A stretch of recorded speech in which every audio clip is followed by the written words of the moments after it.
Maulang araw na naman mga par. Pero hindi hadlang yan par, para hindi ka maligo. Charot!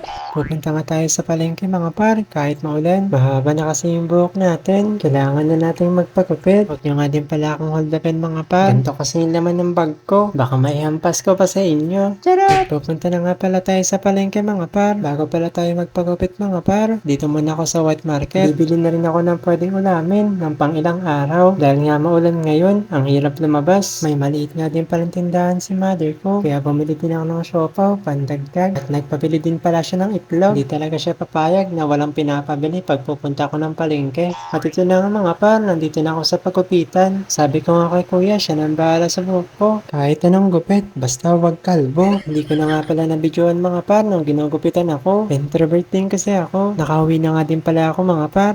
Mukha na ulit tayong tao. At yun na nga mga par. Salamat sa pagsasayang ng oras dito. Sa susunod na lang ulit. Push.